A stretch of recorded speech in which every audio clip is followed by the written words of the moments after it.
신실하신 주님 찬양해. 신실하신 하나님, 신실하신 주, 나의 주 하나님은 신실하신 주님. 기도 들으시는 하나님, 폭풍 속에를 듣고 내 노래시라. 주의 날개 아래서 내 맘 쉬니 신실하신 주님 찬양해. 신실하신 하나님,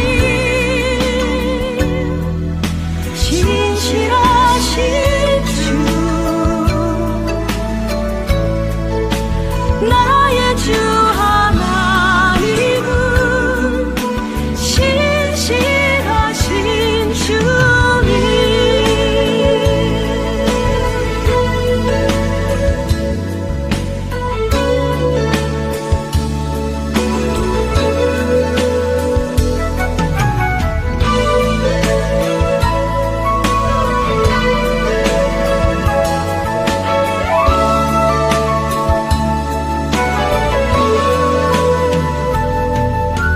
평화 내려주신 하나님, 나로 고통받는 자를 위로하게 하소서.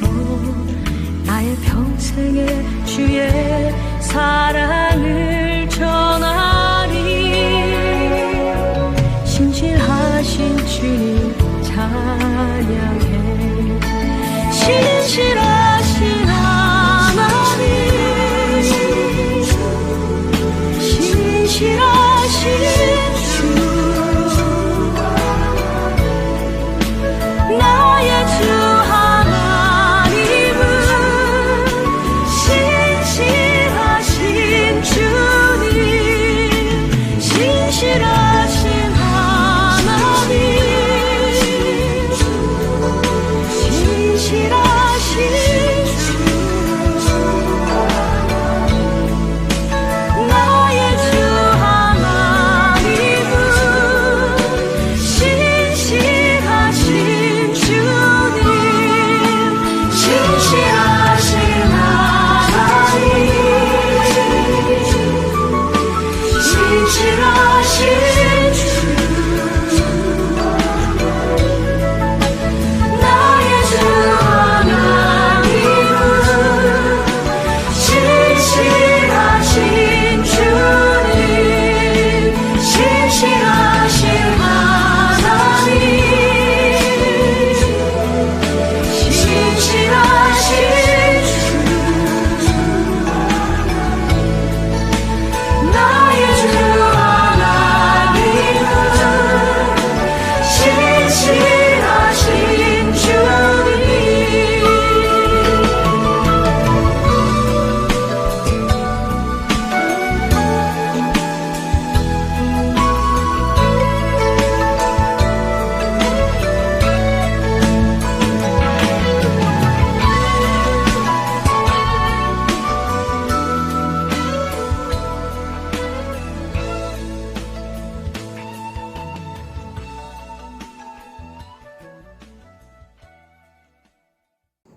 말씀 보도록 하겠습니다. 말씀은 요한복음 15장 1절에서 7절 말씀입니다.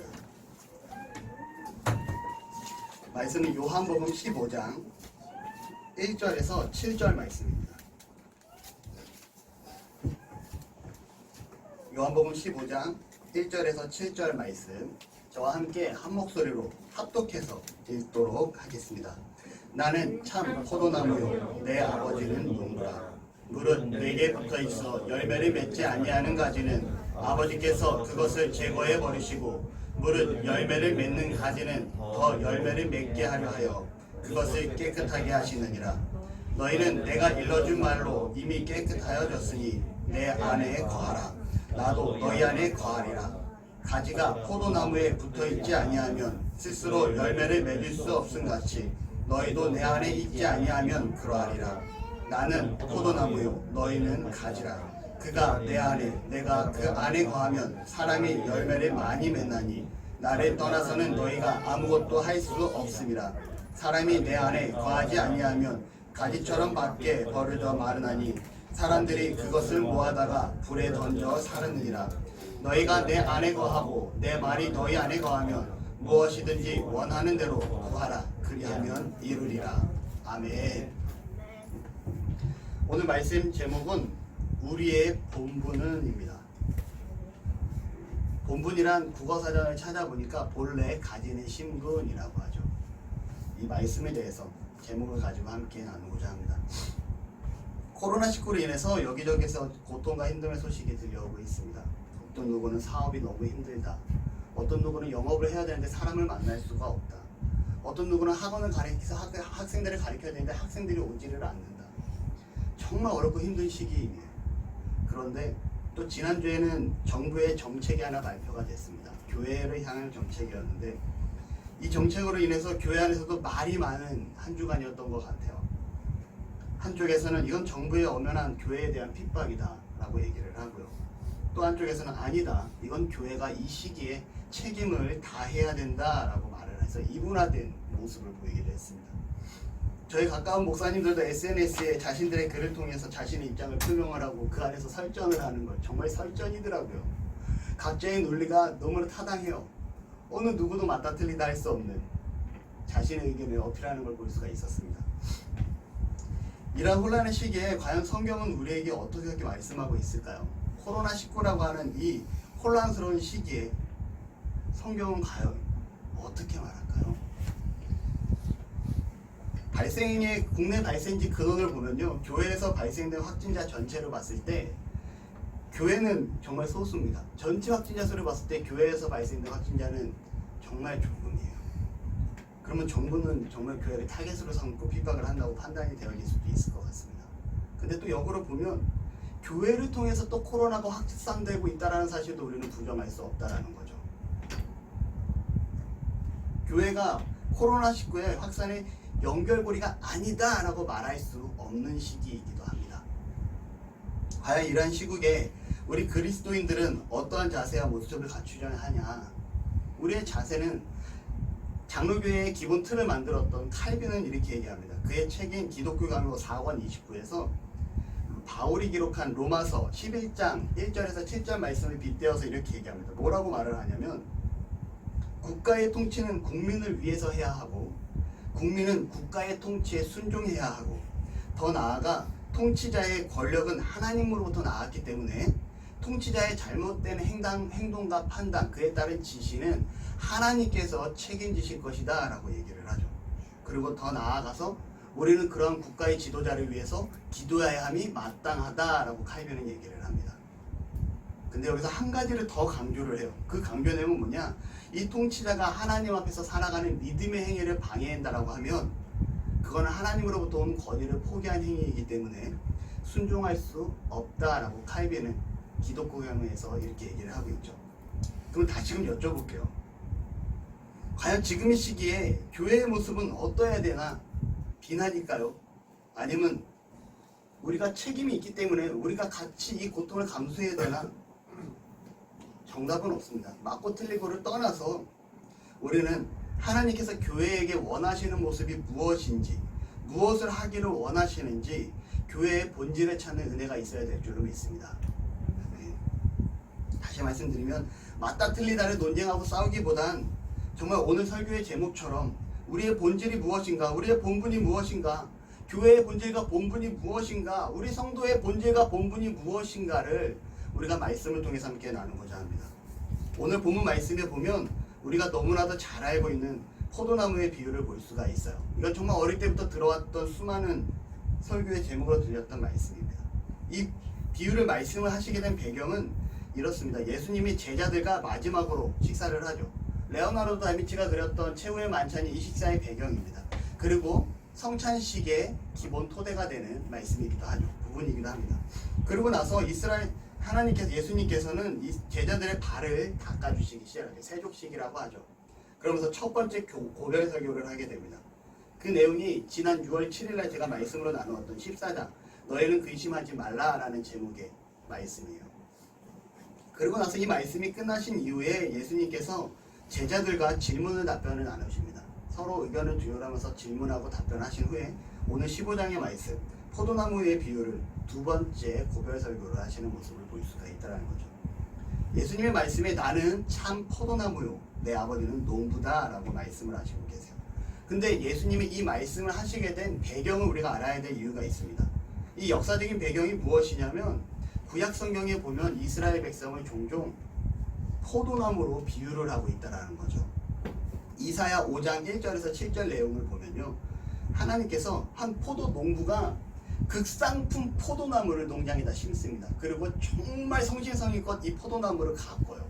그리고 정말 최상급의 포도 열매가 나타나기를, 열매가 맺어지기를 기다렸는데 문제는 무엇이냐? 이 최상급의 열매를 맺기를 바랬던 포도나무가 들포도 열매를 맺는 모습을 보게 됩니다. 그냥 길가에서나 어느 포도나무나 맺을 수 있는 최상급 포도나무가 아니라 그냥 세상에서 나타나는 열매의 모습만 비춰졌다라고 얘기를 하고 그 포도나무를 불에 던져버리게 모습이 나타나죠.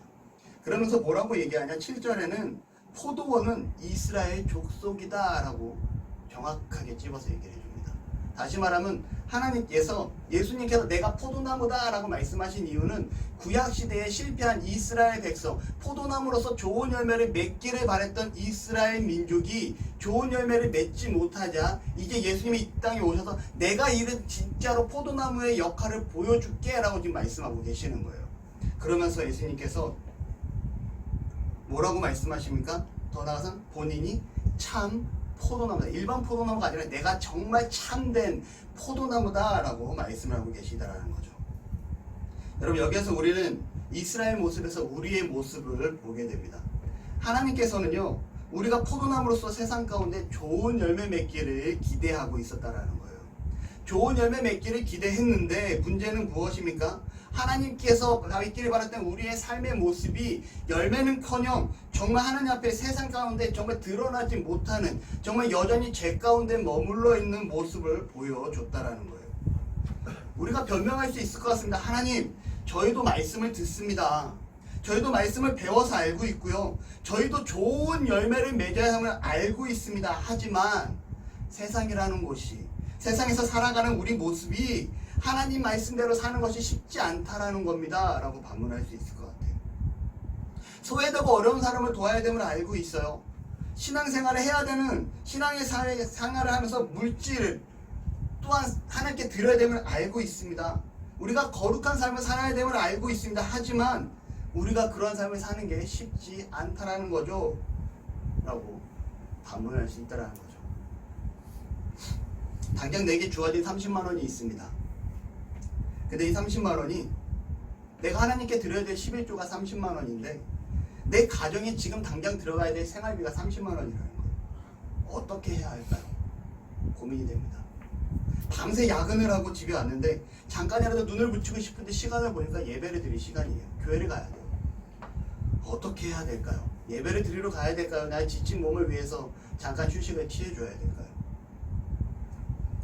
교회에 가보니 내가 헌신해야 될 부분이 너무 많이 보이고 있어요. 그런데 지금 내게 주어진 물질과 시간을 보니까 내가 마음의 여유가 없어요. 이런 게 좀 마음의 여유가 있어야지 내가 헌신도 하고 물질도 헌금하고 할 텐데 여유가 없습니다. 중대한 입시나 취직 혹은 시험의 자격증이 눈앞에 준비하고 있어요. 정말 1분 1초가 아까운 시간입니다. 그런데 예배를 해야 된다는 거예요. 그 시간에 내가 공부를 하면 더 많은 공부를 할 수 있을 것 같은데 예배를 해야 한다는 거죠. 열매 맺는 삶이란 쉽지 않습니다. 정말 이러한 위기 가운데 이러한 우리의 삶의 다양한 문제 가운데 우리가 열매 맺기 위해서는 포기해야 될 것들이 너무나도 많다라는 거죠. 그래서 이제 저는 지금 이 자리에 함께하는 여러분들을 존경하고 사랑합니다. 왜냐하면 여러분들이 세상 가운데서 얼마나 피나는 전투를 하고 얼마나 힘들게 사회생활을 하고 이 자리에 정말 힘든 가운데 나왔는지 알기 때문이에요. 여러분, 그리스도인으로 살려고 노력하는 그 모습이 비록 내가 세상에서 무너지고 연약하고 정말 이런 갈등과 고민 가운데 있다 할지라도 그래도 하나님의 전에 나와서 예배한다라는 건 그래도 그 마음이 하나님 앞에 서고자 한다라는 의지가 있다라는 거고요. 저는 이런 마음을 존경합니다. 그리고 사랑합니다. 너무도 감사한 건 오늘 본문 말씀에 보니까 예수님께서 우리의 한계를 아셨다라는 거예요. 우리의 한계가 뭐였습니까? 정말 세상과의 갈등 가운데서 여전히 무너지고 세상에 경건한 삶을 살아야 됨에도 불구하고 그러지 못하고 하나님께 드려야 됨에도 드리지 못하고 하나님께 예배해야 됨에도 예배하지 못했던 우리의 나약함의 한계를 예수님께서는 알고 계셨다라는 거죠. 그래서 예수님께서 말씀하십니다. 내가 포도나무다. 그냥 포도나무도 아닌 참 포도나무다 라고 말씀을 하고 계십니다. 여러분, 더 감사한 사실은 이 포도나무를 가꾸는 자가 누구시냐면 하나님이시라는 거예요. 하나님이 가꾸는 이 포도나무, 그리고 그 포도나무의 가지를 5절에는 뭐라고 얘기하냐? 바로 너희들 즉 우리다 라고 말씀을 해주고 계시다라는 거죠. 하나님이 가꾸는 이 포도나무는요, 시냇가에 심은 나무처럼 번성하게 됩니다. 하나님이 가꾸시는 이 포도나무는요, 정말 이 포도나무에서 정말 온갖 아름다운 열매를 맺을 수 있다라는 거죠. 누가 가꾸시기 때문에? 하나님께서 가꾸시기 때문에. 그리고 그 가꾸는 포도나무의 가지가 바로 저와 여러분들입니다. 예를 들어서 저는요, 목회를 하고 있습니다. 더 나아가서 대산종합건설이라는 회사를 운영하고 있어요. 다시 말씀드리면 저의 이 목회와 대산종합건설에서 사회생활하는 이 모습이 예수 그리스도로 이어지고 있다는 거죠. 우리 직장생활하는 집사님의 삶의 모습이 결국은 예수 그리스도로 이어지고 계시고요. 나눔교회를 방문해 주신 전도사님 가정의 삶의 모습이 예수 그리스도로 가지가 되어 이어지고 있습니다. 가정에서 주부 생활을 하는 저희 사모의 모습이 그리스도로 이어지고 있고 열심히 공부하는 저희 아이들의 모습이 예수 그리스도로 이어지고 있다는 사실이에요. 무엇이냐? 우리 각자의 삶일지 모르겠지만 결과적으로 예수 그리스도가 안에서 하나가 되어 하나의 열매의 모습을 각자 맺어가고 있고 하나님께서 그 나무를 온전히 키우고 있다라는 사실을 기억하시기를 바랍니다. 바로 이 모습이 제가 서두에 말하고자 했던 우리의 본질이에요. 우리의 본분입니다. 이게 우리의 모습이에요. 내게 주어진 상황과 환경 가운데 하나님의 영광을 위해서 최선을 다하는 삶, 하나님께서 이루어가시는 역사를 기대하면서 살아가는 내 자리가 그 중요한 한 소중한 지점임을 인식하면서 하나님의 영광을 위하여 사는 것, 이게 바로 우리의 본분이라는 겁니다. 다시 말씀드리면 코로나19의 위기 상황 가운데 맞다 틀리다를 따지기보다는 나의 위치에서 하나님께서 나를 통해서 어떻게 이루어 가실지 그리스도의 모습으로 도구가 되어 내가 하나님께 어떻게 영광 돌릴지 고민하면서 나아가는 것이, 그리고 지켜보면서 가는 것이 바로 우리의 모습이라는 거죠. 하나님께서는 포도나무를 가꾸시고 그 포도나무는 가지를 뻗습니다. 근데 그 포도나무는 예수님이시고요, 그 가지는 우리라고 해요. 우리는 결국 우리의 모든 것들이 예수 그리스도로 종결되고 이 종결된 이 모든 것들은 하나님께서 이끌어 가심을 기억하시기를 바랍니다. 하나님께서 세상을 창조하시고요, 지금까지 이루어진 역사, 그리고 앞으로 예수님이 이 땅에 오시기까지의 역사를 뭐라고 하냐면 구속사라고 합니다. 하나님께서 구속사적인 일하심에 내게 주어진 삶과 환경, 그리고 내 모습이 결국 예수님께 기결되게 되고 그 모습이 바로 나를 통해서 하나님께서 이 땅의 구속사를 이끌어 가신다라는 거죠. 저와 여러분은 구속사의 하나의 획을 긋고 있는 삶을 살고 있습니다. 다시 말씀드립니다. 그렇게 우리가 하나님의 이 세상의 구속사를 이끌어가는 삶의 하나의 지점이 되고 그 하나의 획이 되기 위해서 우리가 살아가고 있는데, 그러기 위해서는 우리가 가지기 때문에 누구에게 붙어 있어야 되냐? 온전히 예수님께 붙어 있어야 함을 기억하시기를 바랍니다. 5절에 보면 그가 내 안에 내가 그 안에 거하면 사람이 열매를 많이 맺나니 나를 떠나서는 너희가 아무것도 할 수 없음이라. 여러분, 예수님 안에, 참되신 예수님 안에 온전히 거하는 은혜가 있기를 바랍니다. 그런 은혜가 있는 자들은 참된 열매를 맺을 수 있고요. 그 열매는요, 삶 가운데 드러나는 하나님의 은혜임을 기억하시기를 바랍니다. 어찌 보면 우리가 한계가 있는 자이기 때문에 예수님께 더욱더 매달려야 돼요. 이 한계가 있는 자들이기 때문에 세상 가운데서 무너질 수 있는 자들이 예수님께 참된 포도나무 같은 그 예수님께 온전히 매어 달릴 때 우리는 더 이상 한계에 머무는 죄인으로서 머물러 있지 않는다라는 거죠. 오히려 아까 말씀드린 소외되고 어려운 자들이 있을 때 소외되고 어려운 자들을 도울 수 있게 되고요. 30만 원의 생활비와 11조를 고민할 때 하나님께 드릴 것을 당연히 드릴 수 있는 삶을 살 수 있게 됩니다. 하나님께서 공급하실 진액을 기대할 수 있다라는 거죠. 하나님께 드리는 예배 시간이 더 이상 손해라고 느껴지지 않고요. 당연히 드려야 되는 삶의 태도로 변화가 됩니다. 내가 헌신해야 될 상황이라면 내 마음의 여유와는 상관없이 내가 하나님께 드려야 될 이 상황과 이 모습을 당연히 하게 된다라는 거죠. 그게 바로 우리가 가지된 자로서 예수님께 붙어있는 모습입니다. 바로 그러할 때 하나님께서 이러한 마음과 은혜를 허락하시는 게 은혜라는 겁니다. 제 친한 감리교 목사님이 있습니다. 지난주에 그 친구가 놀러왔어요. 놀라서 이런 말을 합니다. 목회 가운데서 이 친구도 개척을 한 지 한 4년 정도 된 것 같은데 너무 힘들대요. 성도가 안 오니까 정말 이 친구가 부목사 생활을 할 때 정말 막 1000명, 2000명 되는 큰 교회에서 목회를 합니다. 자기가 개척을 하면 성도들이 와 올 줄 알았대요. 왜냐면 자기를 좋아했던 성도들도 많고, 하지만 이제 그 교회 성도를 데려온다는 건 아니고, 그래도 자기를 좋아하는 사람도 많고 주변에 사람도 많고 하니까 내가 개척을 하면 나를 찾아오겠지, 우리 교회 오겠지라고 생각을 했다고 합니다. 3년이 지나고 4년째가 됐는데 성도가 한 명 있어요. 그래도 이 친구는 목회를 합니다. 생활이 될까요? 생활이 안 되죠. 너무 힘들어서 일감을 찾아서 이리저리 뛰기 시작을 합니다. 문제가 발생돼요. 일을 하기 시작하니까 더 많은 문제가 발생되기 시작하고 더 물질이 힘들어지기 시작을 하더라는 거예요. 그래서 이 친구가 그 아내 된 사모한테 얘기를 합니다. 작정을 하자. 결단을 하자. 우리가 개척하고 교회에 헌신하기로 마음을 먹었으니 교회에다 헌신을 하자. 아마 하나님께서 일하시는 걸 기대해보자. 정말 우리가 하나님이 어떻게 이끌어가는지 한번 지켜보자 라고 얘기를 합니다. 그리고 하던 일을 다 그만두죠. 그리고 이제 교회에 관련된 일만 하기 시작을 합니다. 근데 이 친구가 뭐라고 얘기하냐, 예기치 못한 데서 채우시는 하나님의 은혜를 보는데 자기가 감동이 된대요. 이번 달도 당장 나갈 돈이 많이 있대요. 그래서 야, 나 고정 지출이 좀 많은 사람이야. 이러면서 웃으면서 얘기를 해요. 근데 그 고정 지출을 여지껏 한 번도 연체하거나 밀린 적이 없어. 하나님께서 하셔. 난 이번 달도 기대해. 하나님께서 어떻게 나를 통해서 일하실지, 내 주변을 통해서 어떻게 일하실지 난 기대해 라는 얘기를 합니다. 그 말이 은혜가 돼요. 아, 감사하다. 그래, 하나님께서 채우시니 맞아. 정말 하나님은 하셔. 하나님은 살아계시고 역사하셔. 이런 얘기를 했습니다. 뭐냐, 바로 이 포도나무에서 나오는 진액이 가지까지 전달되는 은혜인 거예요.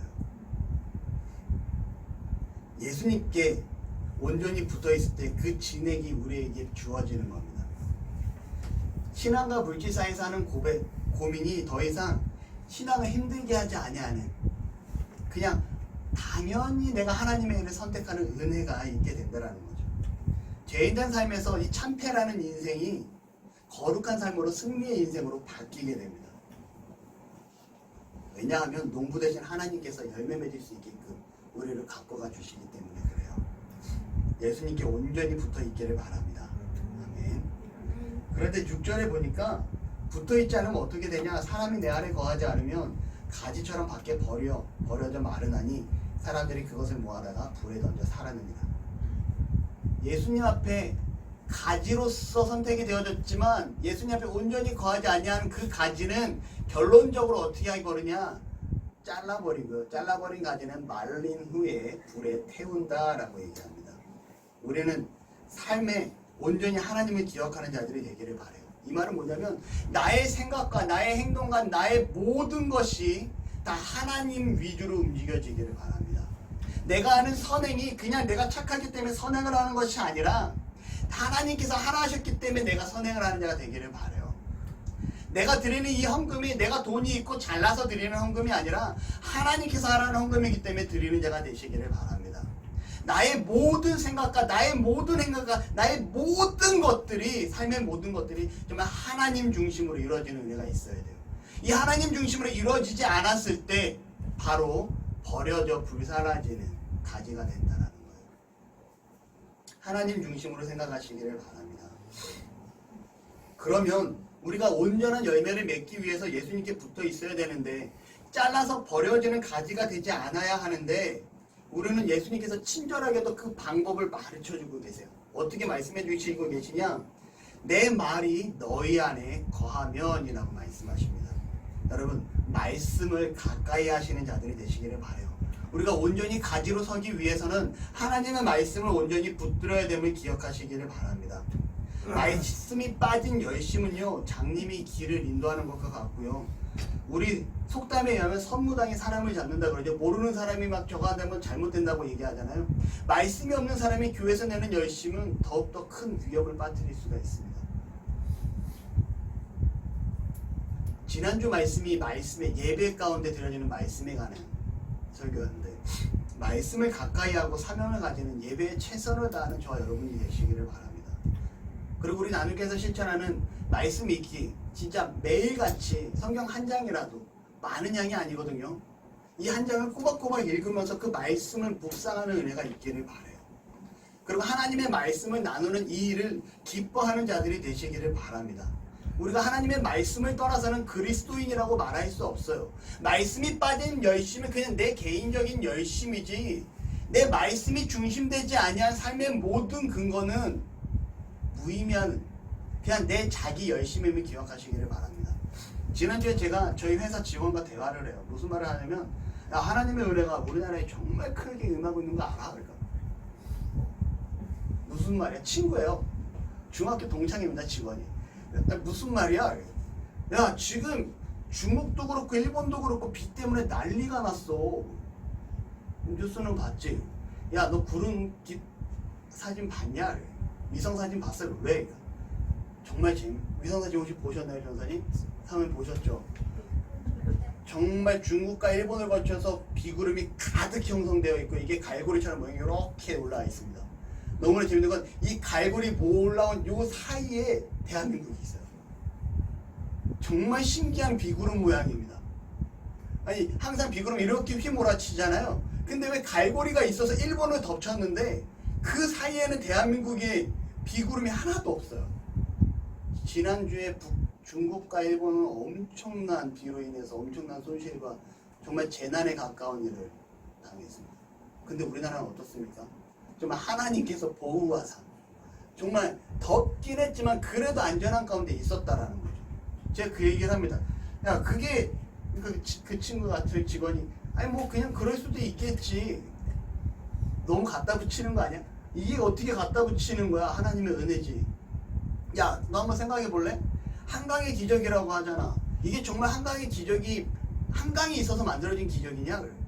왜? 이렇게 6.25 전쟁을 치르고 짧은 50년이라는 기간 동안 선진국의 대열에 올라올 수 있는 국가가 있었을 것 같아. 역사적으로 없었어. 누군가가 해주셨다라는 거야. 그 누군가가 누구겠니? 하나님이시지. 하나님이 하셨다라는 거야. 영국의 유명한 사회학자입니다. 이름은 기억이 안 나는데 그가 얘기하죠. 뭐라고 얘기하냐? 대한민국이라는 나라는 대단한 나라다.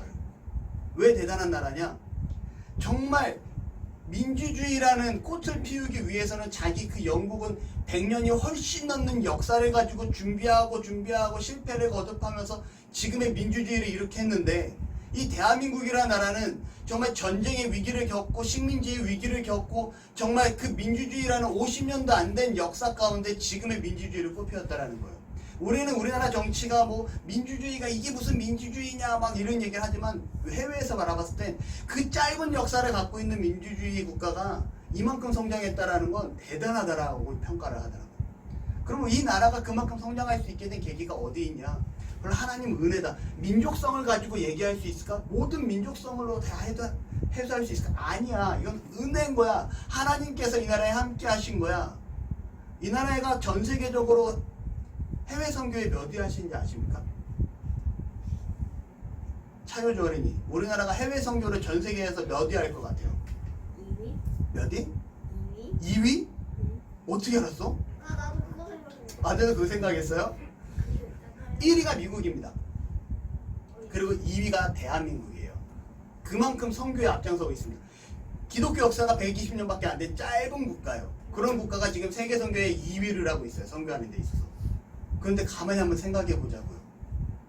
미국은 인구가 2억이 넘습니다. 우리나라는 5천만이에요. 인구 밀도로 이렇게 인구 숫자로 계산을 해보면 1위는 대한민국이 월등히 앞섭니다. 이런 나라예요. 그렇다면 왜 이런 나라가 이렇게 하고 있을까요? 하나님께서 이 나라를 이끌어가고 계시다는 사실을 기억하시길 바랍니다. 그리고 이 얘기를 그 친구한테 해줘요. 그러니까 이 친구가 반문을 못해요. 왜냐하면 제가 틀린 말 한 게 아니기 때문에. 그렇지. 그래서 제가 항상 그 친구에게 유튜브 제가 이제 말씀한 거 지금 이렇게 찍고 있잖아요. 이 찍은 걸로 유튜브 영상을 제작해가지고 이제 말씀을 이제 보내줍니다. 그래서 제가 항상 말을 쓰죠. 마음과 시간이 허락되거든. 한번 봐. 이렇게 보냅니다. 그러면 이제 내일이죠. 이제 내일 가서 이제 출근하면 봤냐? 이렇게 물어보죠. 또 다른 직원도 있어요. 너도 봤냐? 이게 은연중의 압박이에요. 아니 그러면 아직 마음과 시간이 허락이 안 돼서 막 이런 식으로 얘기를 합니다. 괜찮아요. 저는 그래도 제 입술로 하나님을 드러낼 거고요. 제 입술로 예수님을 증거할 거고요. 왜냐하면 우리가 말씀 안에 사는 자들이기 때문에 그렇습니다. 내가 그냥 주의 신자만 되어서 세상 가운데 정말 하나님의 사람으로 나타나지 않는다면 이거는 죄예요. 내가 가지된 삶을 살고 있다면 예수님으로부터 그 진액을 빨아서 살아가고 있는 자들이라면 하나님의 말씀을 읽고 묵상하면서 또 더 나아가 증거하는 삶을 사시기를 바랍니다. 말씀을 정리하고자 해요. 앞에서 말씀드린 코로나19로 인해서 정부의 교회를 향한 정책에 저는 이렇게 생각을 합니다. 핍박이다 아니다를 떠나서 교회의 본분은 말씀을 중심으로 예수님 안에서 온전히 거함을 통해 세상에서 열매를 맺어 하나님의 사람으로 드러내는 것이 이것이 바로 우리의 본분이다. 이것이 더 중요하다라고 생각이 돼요. 다시 말씀드리면 하나님의 구속사적인 일하심을 기억하고요. 그 안에서 그리스도인이 되어 최선을 다하는 것이 우리의 모습이 아닐까 생각이 됩니다. 그렇게 우리 나눔교회는 정부에서 요구한 방명록 작성과 방역대장을 만들고요.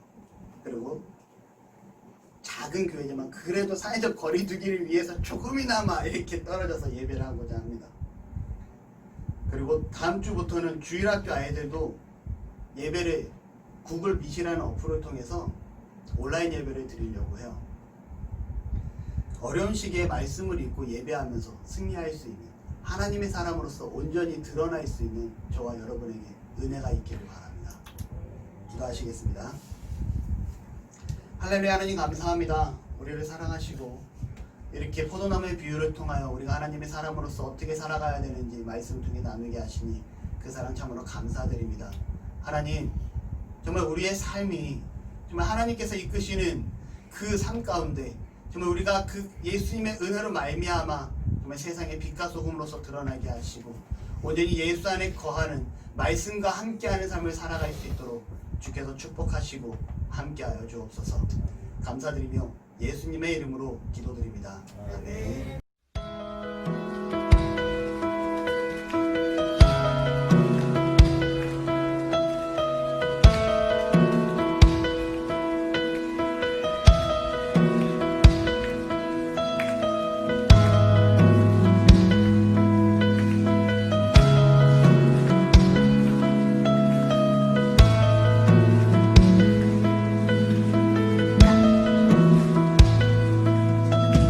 내게로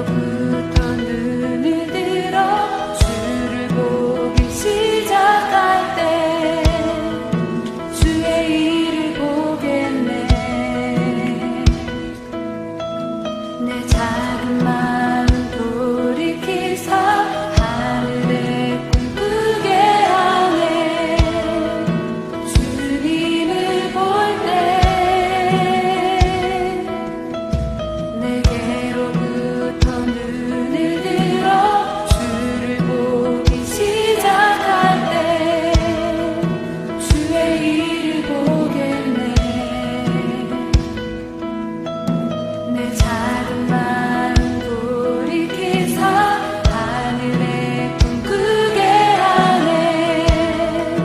주님을 볼 때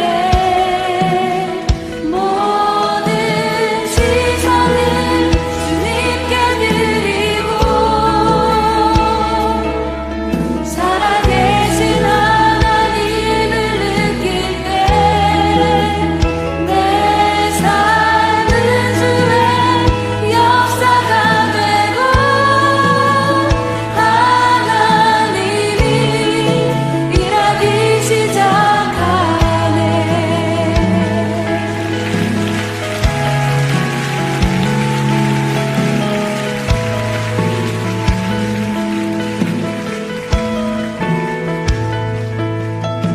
성령이 나를 변화시켜 모든 두려움 사라질 때 주의 일을 보겠네.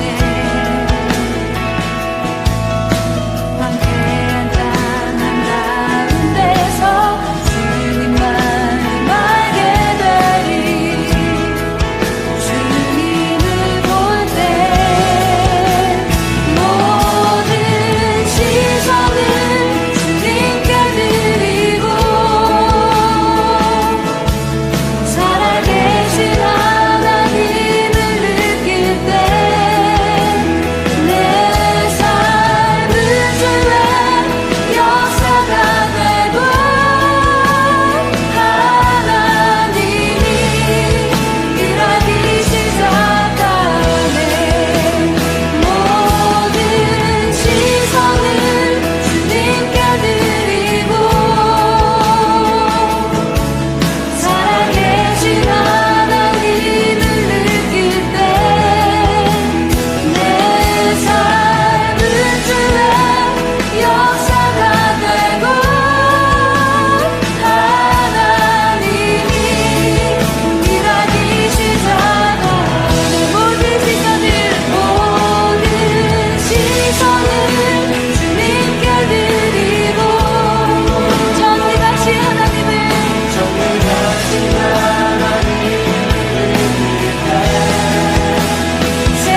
세상은 주의 나라가 되고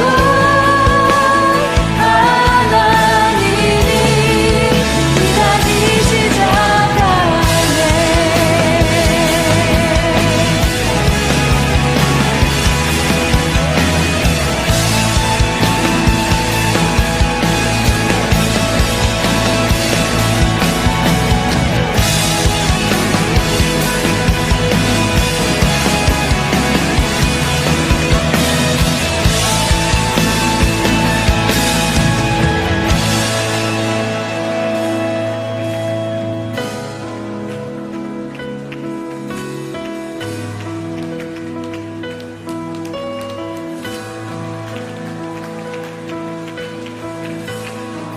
주님